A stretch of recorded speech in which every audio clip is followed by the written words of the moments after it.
بسم اللہ الرحمن الرحیم۔ بزرگان محترم، جیسا کہ آپ حضرات کو معلوم ہے کہ اس وقت ہمارے ملک میں لاک ڈاؤن نافذ ہے اور اب رمضان المبارک شروع ہونے جا رہا ہے، تو رمضان المبارک سے متعلق چند ہدایات آپ حضرات کو دی جا رہی ہے۔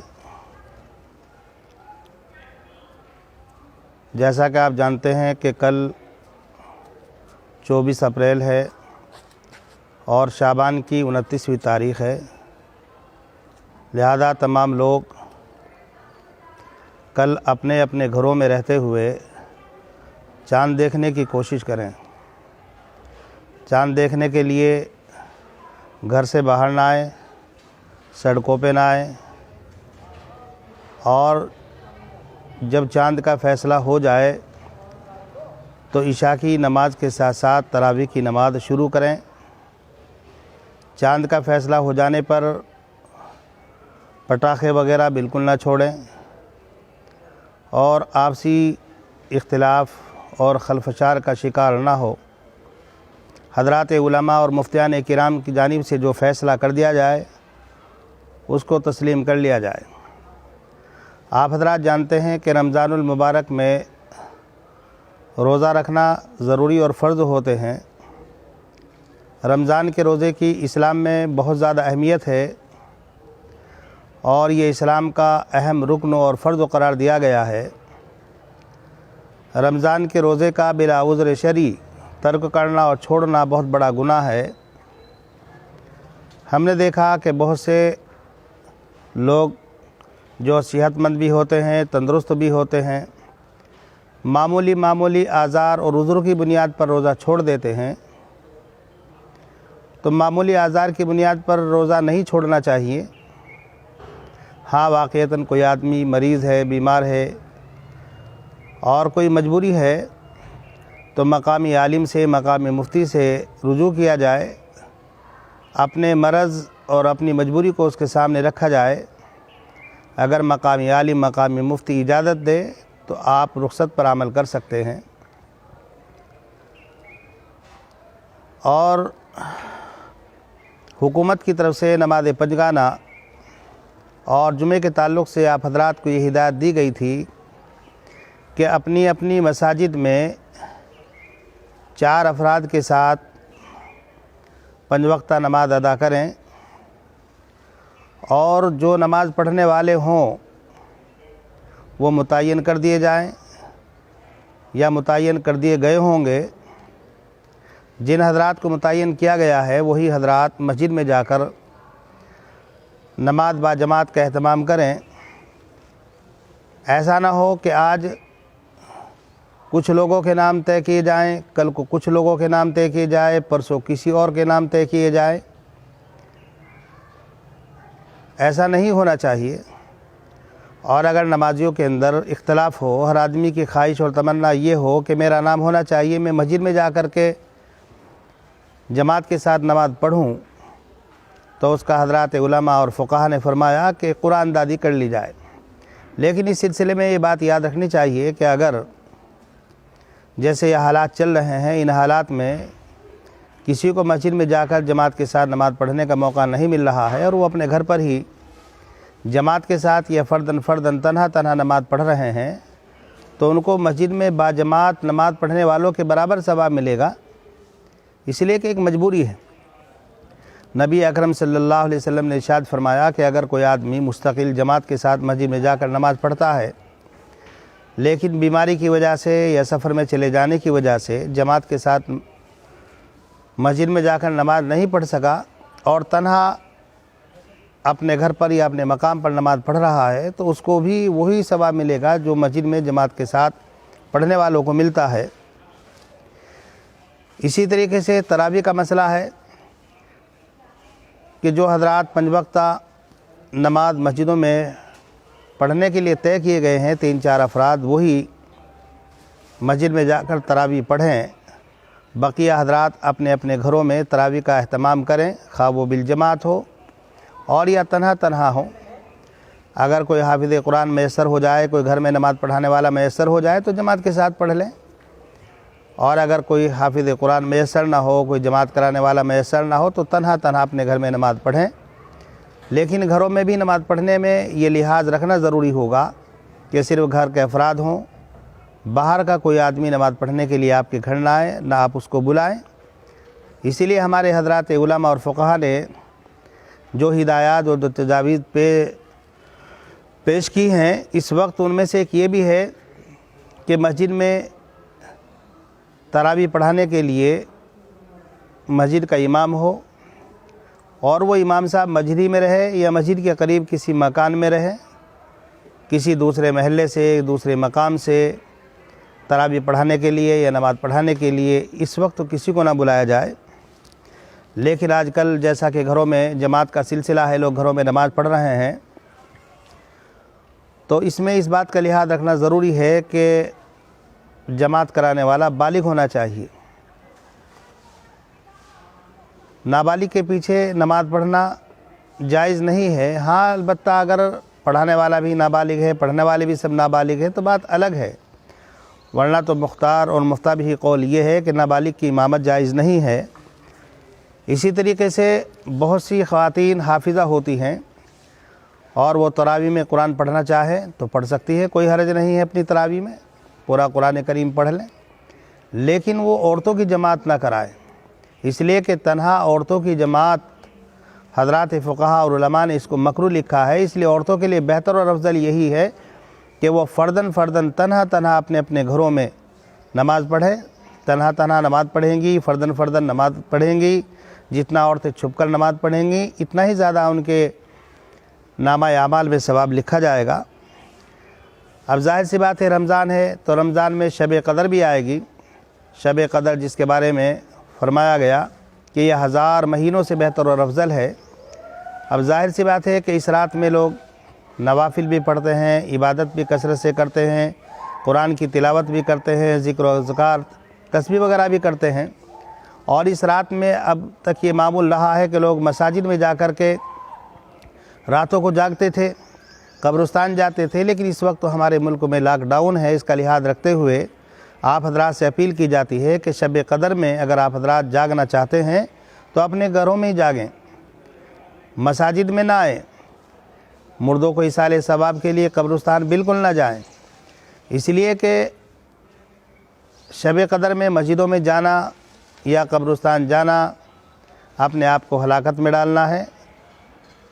اور اللہ تبارک و تعالیٰ قرآن میں فرماتا ہے وَلَا تُلْقُوا بِأَيْدِيكُمْ إِلَى التَّهْلُكَةِ، اپنے آپ کو ہلاکت میں مت ڈالو۔ اس لیے کہ ظاہر سی بات ہے جب شریعت اسلامیہ نے ہمیں اس بات کی اجازت دی ہے کہ ہم ان عبادتوں کو اپنے گھروں ہی میں رہ کر سکتے ہیں، اور بلکہ نفلی عبادت کے سلسلے میں تو مسئلہ اور ضابطہ بھی یہی ہے کہ جتنا چھپ کر کیا جائے، جتنا اپنے گھروں پر کیا جائے، اتنا ہی زیادہ ثواب لکھا جاتا ہے۔ اس لیے شب قدر کے دن، شب قدر کی اندر میں تمام مسلمانوں سے اس بات کی اپیل کروں گا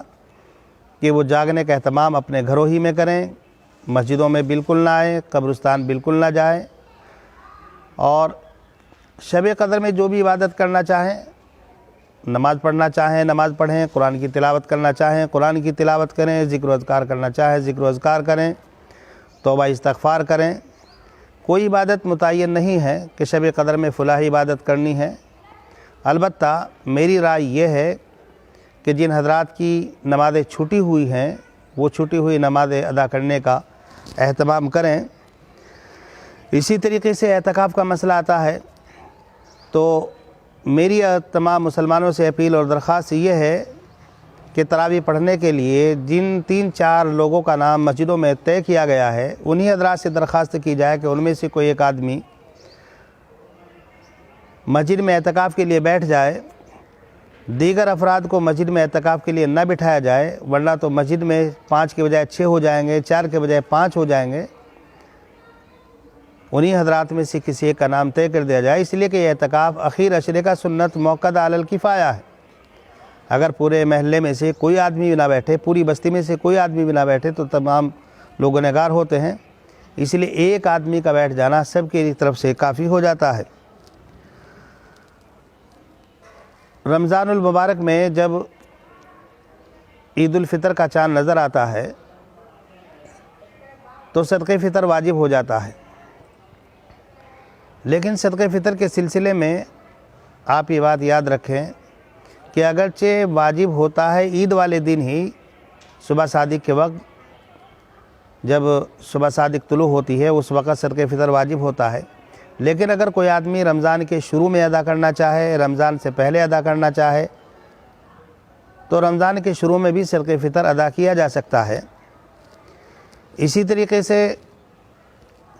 ہمارے یہاں مسجدوں کا تعاون ہفتے واری کیا جاتا ہے، ماہانہ کیا جاتا ہے، تو جو مسجدوں کا تعاون لوگ کرتے آ رہے ہیں ہفتے واری یا ماہانہ، تو اس سلسلے کو باقی رکھیں اور جاری رکھیں تاکہ مسجد کا نظم جو ہے صحیح طریقے سے چلتا رہے۔ اسی طریقے سے رمضان المبارک میں لوگ اکثر و بیشتر زکوٰۃ ادا کرتے ہیں، مدارس کا تعاون کرتے ہیں۔ اب ظاہر سی بات ہے لاک ڈاؤن کی وجہ سے اہل مدارس نہیں جا پائیں گے، تو جن حضرات کے لیے مدرسوں میں پہنچ کر اپنی زکوٰۃ کا ادا کرنا ممکن ہے، مشکل نہیں ہے، تو وہ خود جا کر کے مدرسوں میں اپنی زکوٰۃ ادا کر دیں، یا کم سے کم اتنا تو کر ہی سکتے ہیں کہ زکوٰۃ کی رقم الگ نکال کر کے رکھ لیں، جب لاک ڈاؤن کھلے گا اور اہل مدارس آپ حضرات کے پاس پہنچیں گے تب رسید کٹا لیں، اور یا مدرسے کے اکاؤنٹ نمبر جنتریوں پر عام متن ڈال دیے گئے ہیں، لہذا مدرسے کا جو اکاؤنٹ نمبر ہے مدرسے کے کھاتے میں جمع کرا دیا جائے۔ اسی کے ساتھ ساتھ میں یہ بھی اپیل کروں گا کہ ہمارے حضرات علماء، فقہاء، ائمہ حضرات جو سفید پوش ہوتے ہیں، جن کے سفید کپڑوں کو دیکھ کر لوگ یہ محسوس کرتے ہیں کہ شاید ان کو کسی چیز کی ضرورت نہیں، اور لوگ ان کے سوال نہ کرنے کی وجہ سے ان کو غنی سمجھتے ہیں، تو میری تمام لوگوں سے اپیل اور درخواست یہ ہے کہ اپنے ائمہ کا، اپنے علماء کا، اپنے حفاظ کا، اپنے قراء کا خاص خیال رکھا جائے، ان کا بھی تعاون کیا جائے، ان کی مدد کی جائے، اس لیے کہ اللہ تبارک و تعالیٰ قرآن کریم میں فرماتا ہے کہ بہت سے فقراء وہ ہوتے ہیں، بہت سے ضرورت مند لوگ وہ ہوتے ہیں کہ ضرورت مندی اور فقر و فاقہ ان کی پیشانی سے پہچان لیا جاتا ہے، لیکن وہ چونکہ گڑ گڑا کر لوگوں کے سامنے سوال نہیں کرتے، اپنی حاجت کسی کے سامنے نہیں رکھتے ہیں، تو لوگ ان کو یہ سمجھتے ہیں کہ ان کو شاید کی چیز کی ضرورت نہیں۔ اس لیے میری تمام لوگوں سے، تمام مسلمانوں سے اپیل ہے کہ اپنے ائمہ کا خاص طور پر خیال رکھیں۔ آخر میں 2-3 باتیں اور ہیں۔ ہمارے یہاں معمول ہے رمضان میں افطار پارٹی کا، تو تمام مسلمانوں سے میری اپیل یہ ہے کہ اس مرتبہ افطار پارٹی نہ کریں، افطار پارٹی میں شرکت نہ کریں، افطار پارٹی میں نہ جائیں۔ البتہ جو لوگ یہ ثواب کمانا چاہتے ہیں تو ان حضرات سے میری درخواست یہ ہے کہ وہ حضرات کسی کو پیسے دے دے، ان پیسوں کے ذریعے سے وہ اپنے گھروں میں سامان خرید کر وہ روزہ افطار کر لیں، آپ کو افطار کرانے کا پورا ثواب ملے گا۔ لیکن لاک ڈاؤن کی وجہ سے کاروبار متاثر ہے، کاروبار بند ہے، اور بہت سے غریب اور ضرورت مند لوگ، اور خاص طور سے وہ لوگ جو روزانہ کماتے تھے، روزانہ اپنے بچوں پر خرچ کرتے تھے، ان حضرات کے لیے آج صورتحال تشویشناک ہے۔ وہ حضرات آپ حضرات کی طرف دیکھ رہے ہیں۔ تمام لوگوں سے میری اپیل ہے کہ ہر آدمی اپنے اڑوس میں، پڑوس میں، اپنے محلے میں، اپنی بستی میں، اپنے قصبے میں، اپنے شہر میں ایسے لوگوں کا خیال رکھے، ان کی ضرورتوں کو پورا کرے، کھانے کی ضرورت ہو کھانا مہیا کرے، پینے کی چیز ضرورت ہو پینے کی چیز مہیا کرے، جس چیز کی بھی ان کو ضرورت ہے وہ چیز ان تک پہنچایا جائے۔ یہ بہت بڑا ثواب ہے، کار ثواب ہے، اور ظاہر سی بات ہے کہ آج ہم ایسے لوگوں کی ضرورت کو پورا کریں گے، ان حضرات کا خیال رکھیں گے، ہو سکتا ہے کل ہمارے حالات نازک ہو جائیں، ہمارے اوپر غربت آ جائے، فقر و افلاس میں ہم مبتلا ہو جائیں، خدا نہ کرے ایسا ہو، تو اگر آج ہم ایسے لوگوں کے لیے کھڑے ہوں گے، ان کی ضرورتوں کا خیال رکھیں گے، تو کل ہماری ضرورت بھی پوری کی جائے گی۔ اللہ تبارک و تعالی ہمارے لیے بھی ایسے لوگوں کو کھڑا کرے گا۔ آخر میں تمام لوگوں سے اس بات کی درخواست کروں گا کہ رمضان کا مبارک اور مقدس مہینہ ہے، لہذا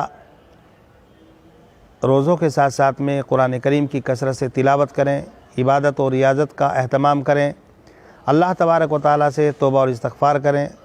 اللہ کی طرف رجوع کریں، اپنے گناہوں پر شرمندہ ہوں، ظلم و معصیت سے پرہیز کریں، توبہ کریں، اس لیے کہ اس وقت کے جو حالات ہمارے اوپر آ رہے ہیں وہ ہمارے اعمال بد کا نتیجہ ہے۔ ہمیں اپنے اعمال کی اصلاح کی شدید ضرورت ہے، اس لیے کہ اللہ تبارک و تعالیٰ قرآن کریم میں فرماتا ہے ظاہر الفساد فی البر والبحر بما کسبت ایدی الناس، کہ جو کچھ حالات آتے ہیں وہ انسان کے اعمال بد ہی کا نتیجہ ہوتا ہے۔ اس لیے ہمیں اپنے اعمال کو درست کرنے کی ضرورت ہے، اور میں اپنے ذمہ داروں سے، اپنے بزرگوں سے، اپنے قائدین سے یہ درخواست کروں گا کہ وہ اپنے بچوں کو سمجھائیں کہ بچے گھروں میں رہیں، گھروں سے باہر نہ نکلیں، سڑکوں پر آ کر کے نہ بیٹھیں، قانون کا پالن کریں، اس لیے کہ قانون کا پالن ہم لوگ کریں گے تو اس میں ہمارا ہی فائدہ ہے، ورنہ ہماری عزت بھی جا سکتی ہے، ہماری آبرو بھی جا سکتی ہے، اور قانون کا پالن نہ کرنے کی صورت میں ہمیں ہر طرح کے شدید خطرات لاحق ہو سکتے ہیں۔ اب دوسرے لوگ ہمارے ساتھ کیا کر رہے ہیں، کیا نہیں کر رہے ہیں، اس وقت ان چیزوں کو بیان کرنے کی میں ضرورت محسوس نہیں کرتا۔ رسول اکرم صلی اللہ علیہ وسلم کا تو فرمان یہ ہے، جو تمہارے ساتھ میں قطع تعلق کرے تم اس کے ساتھ میں رشتہ داری جوڑو، جو تمہیں محروم کرے تم اس کو دو، جو تمہارے اوپر ظلم کرے تم اس کو معاف کرو، جو تمہارے ساتھ میں برا سلوک کرے اس کے ساتھ میں تم اچھا سلوک کرو۔ لہذا دوسرے لوگ ہمارے ساتھ میں کیا کر رہے ہیں، کیا نہیں کر رہے ہیں، ان چیزوں کو دیکھنے کی اور پرکھنے کی ضرورت نہیں۔ ہمارے لیے مطمع نظر، ہمارا نقطہ نظر کتاب اللہ، سنت رسول اللہ ہونا چاہیے۔ رسول اکرم صلی اللہ علیہ وسلم کا اسوہ حسنہ ہمارے سامنے ہے۔ آپ کو گھر سے نکالا گیا، آپ کو مکہ چھوڑنے پر مجبور کیا گیا، آپ کے راستے میں کانٹے بچھائے گئے، آپ پر پتھر پھینکے گئے، آپ پر کوڑا کرکٹ ڈالا گیا، لیکن رسول اکرم صلی اللہ علیہ وسلم نے نہ کسی کے راستے میں کانٹے بچھائے، نہ آپ نے بدلہ لینے کے لیے کسی کے اوپر پتھر برسائے، بلکہ رسول اکرم صلی اللہ علیہ وسلم نے ان حضرات کی ہدایت کے لیے دعا مانگے، اللہ یہ میری قوم مجھے جانتی نہیں تو ان کو ہدایت عطا فرما۔ ہمیں بھی اپنے ایسے لوگوں کے لیے جو ہمارے اوپر ظلم کر رہے ہیں، تعصب سے کام لے رہے ہیں، ہمارے راستے میں کانٹے بچھا رہے ہیں، ہمیں ان کی ہدایت کے لیے دعا کرنی چاہیے کہ اللہ تبارک و تعالیٰ ان کو ہدایت دے۔ یہ ہمارا ملک ہندوستان بہت خوبصورت ملک ہے، گنگا جمنی تہذیب والا ملک ہے، ہندو مسلم یہاں برسا برس رہتے ہوئے آئے ہیں، لہذا آج ہمیں پیار کی ضرورت ہے، محبت کی ضرورت ہے، آج ہمیں ہمدردی کی ضرورت ہے، ایک اس دوسرے کا تعاون کرنے کی ضرورت ہے، ہر ایک کے غم میں، ہر ایک کی خوشی میں ہمیں آج شریک ہونے کی ضرورت ہے۔ یہ ہمارے درمیان جو نفرتیں پیدا کی جا رہی ہیں ان نفرتوں کو ختم کرنے کی ضرورت ہے، اور نفرتوں کو ختم کرنے کا ذریعہ اخلاق حسنہ ہے۔ ہم اپنے بھائیوں سے، اپنے برادران وطن سے اچھے تعلقات رکھیں، ان کو اپنے یہاں بلائیں، ان کے ہم یہاں جائیں، ان سے سچ بولیں، جھوٹ نہ بولیں، کسی کو دھوکہ نہ دیں، جس سے جو وعدہ کریں وہ وعدہ پورا کریں۔ ظاہر سی بات ہے کہ اسلام ہم ہی کو سمجھتے ہیں، اس لیے کہ وہ قرآن نہیں پڑھتے، وہ نماز نہیں دیکھتے، وہ ہمارے روزوں کو نہیں دیکھتے، وہ ہمارے اخلاق کو دیکھتے ہیں۔ اسی کے ساتھ ساتھ آخر میں مبارکباد دیتا ہوں اپنے ڈاکٹروں کو، اپنی نرسوں کو، اپنے کرمچاریوں کو، اپنے شاشن پرشاسن کو، جو ہماری حفاظت کے اندر لگے ہوئے ہیں، جو ہماری صحت کا خیال رکھ رہے ہیں، ہماری ضرورتوں کو پورا کرنے کی کوشش کر رہے ہیں، وہ قابل مبارکباد ہے۔ میں تمام لوگوں سے اپیل کروں گا کہ ان کا سہیوگ کریں، ان کا تعاون کریں، اور جیسے غلط سلط خبریں آ رہی ہے کہ وہاں ڈاکٹروں پر پتھر پھینک دیے گئے، میں سمجھتا ہوں کہ پتھر پھینکنے کی وجہ کو بھی تلاش کیا جائے، ان کے اندر جو اتنی نفرت ہے اس نفرت کے پیچھے کیا ہے اس کو دور کرنے کی کوشش کی جائے، اور اگر کچھ لوگ غلط کام کریں تو کچھ لوگوں کے غلط کام کرنے کی وجہ سے کسی مذہب کو اور کسی کمیونٹی کو برا نہیں کہا جا سکتا، برا قرار نہیں دیا جا سکتا۔ ایسے لوگوں کی مذمت ہونی چاہیے، ایسے لوگوں کو سمجھانا چاہیے کہ انہوں نے جو کیا ہے وہ غلط کیا ہے، غلط کا کبھی ساتھ نہیں دینا چاہیے، اور صحیح بات یہ ہے کہ حق کا ساتھ دینا چاہیے، کوئی اپنا ہو یا پرایا ہو۔ لہذا میں تمام لوگوں سے یہ اپیل کرتا ہوں، درخواست کرتا ہوں کہ اپنے ملک کو ترقی دینے کے لیے، اپنے ملک کو عروج تک پہنچانے کے لیے، ہم اپنے ملک کی سلامتی کے لیے دعا کریں، ہمارا ملک متحد رہے، ہمارا ملک سالم رہے، ہمارا ملک ہر اعتبار سے ترقی حاصل کرے، ہمارے ملک کے اندر پیار کی، امن کی لہریں چلیں، فضا کے اندر نفرت نہ ہو، محبت ہو، پیار ہو، اور جس بیماری کے اندر ہم مبتلا ہے کرونا وائرس، دعا کرے کہ اللہ تبارک و تعالی ہمارے ملک کو اس بیماری سے محفوظ رکھے۔ اللہ تبارک و تعالی سے دعا ہے کہ اللہ تبارک و تعالی ہم سبھی حضرات کو عمل کرنے کی توفیق مرحمت فرمائے۔ وما علینا الا البلاغ۔